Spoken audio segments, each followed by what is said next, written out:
So today we're going to be doing an unboxing of Settlers of Catan. Now this is going to be the base game. Now, of course, this is a fairly popular game, but I still want to kind of do a nice breakdown and kind of talk about the overall, production of the actual product here.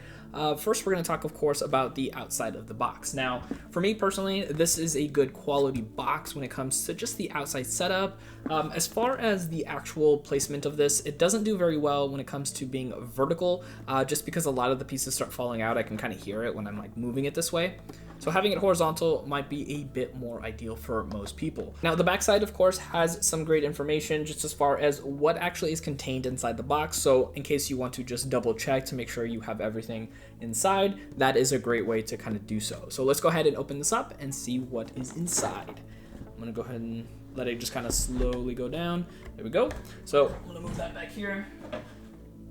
All right, so let's go ahead and get started. Now, this is my own copy of Catan, so we're gonna kind of get started here. We got kind of this little brochure over here, kind of looking like this. Gives you some information as far as other expansions, because there are quite a few of them here for us.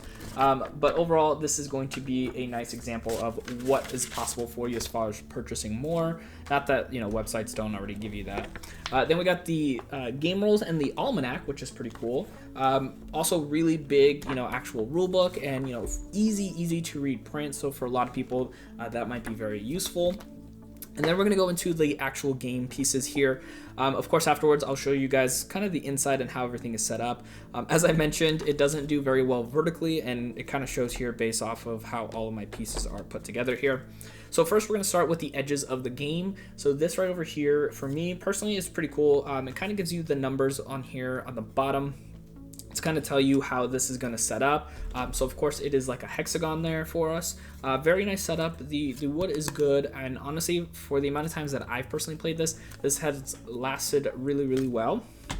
So that's always a really nice thing to see when it comes to quality of the game pieces.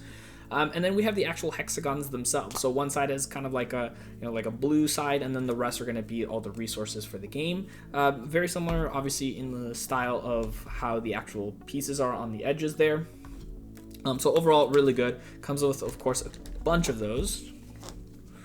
Ooh, looks really good. So we got all of those. So that is a really nice thing to have, because it's needed in the game. I don't know why I said it that way. So next up, we have in this little baggie here, all the small little pieces. I don't ever personally use them, but this, of course, they come with this.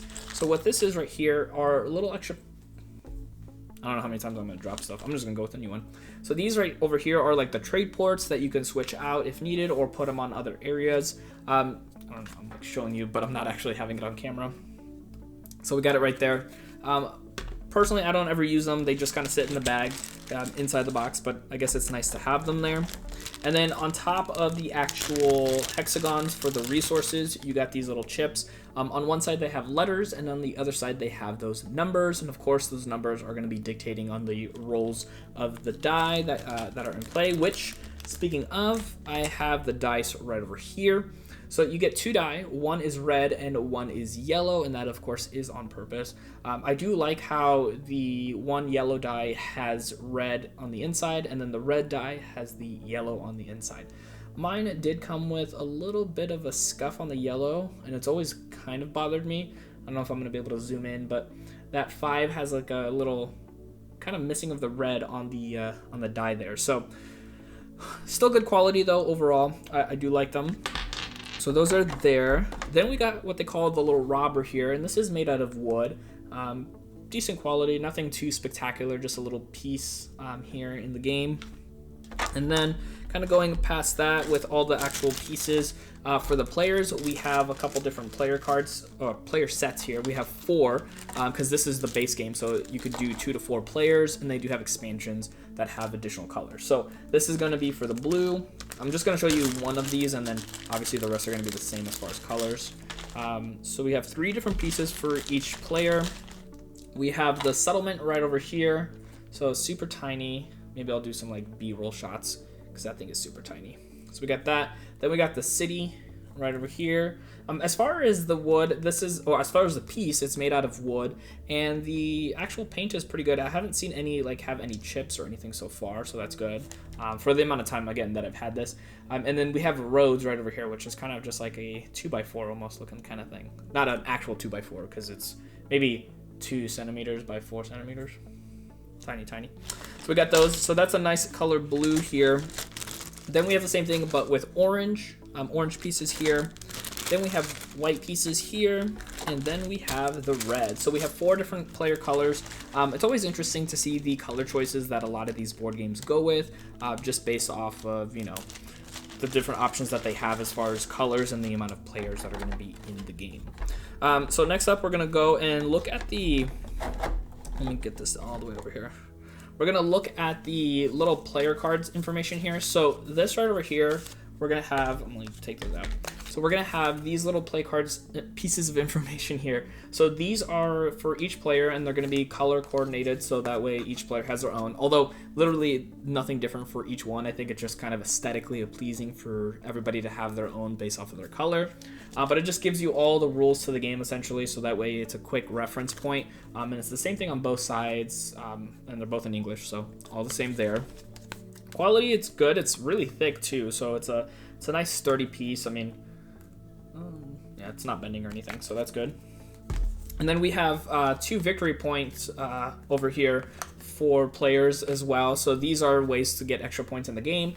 So similar size, actually very exact same size as the player reference cards. So those are going to be the same thing, but obviously these ones don't have any special colors. But again, same quality and thickness right there as well. So that's always a good thing.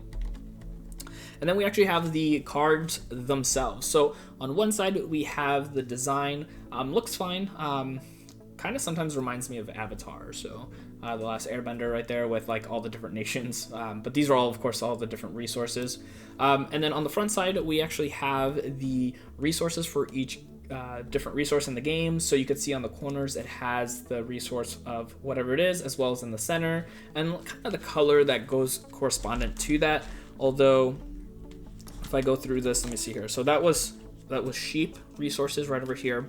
Then we have the brick resources right over here. We got wheat. So again, all the same as far as quality. I think the design looks honestly really nice. The cards feel great.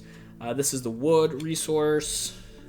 And then we got the stone resource right over here as well. And then after that, then we have a couple of cards that have this design on the back. It kind of looks like a shield in a way. And then on the other side of that, these are going to be the, I just lost my train of thought of which cards these are. Progress cards. I don't know why I forgot them. I played this game enough. I should know that. So these are the progress cards. So they're not resources like the other pieces in the game here.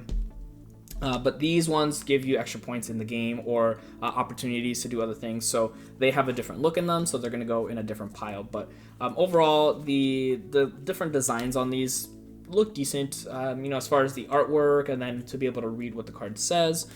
So overall, good setup there. And then the last thing that comes in here, and I've never used it obviously, but is a sticker that is like the board game of Catan, which is kind of cool, I guess.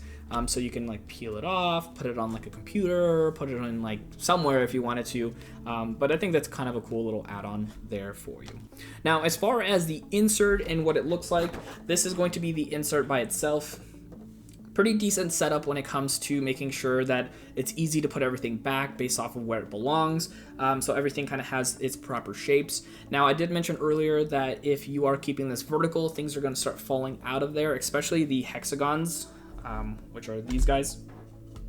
So these guys tend to fall out a little bit more because they go in here, right there. So they kind of pop out a little bit. The same thing with the cards as well too. If you have the cards in a certain angle, they'll start falling out as well. So ideally, if you can keep it horizontal, that would be the much better option across the board. So easy to set up, easy to take apart, which is always a really big thing. Really high quality across the board. So if you're interested in purchasing this and you haven't already, I'll have my Amazon link down below, which helps support the channel. But if you already have the game but still interested in supporting us, I'll have my Patreon link in the show notes as well. You can check us out and do a sponsor there to help me continue to make videos just like this for you. Now, if you enjoyed this unboxing and you would like to see more, check out my next one right over here. Thank you so much for watching, and I'll see you at the next unboxing.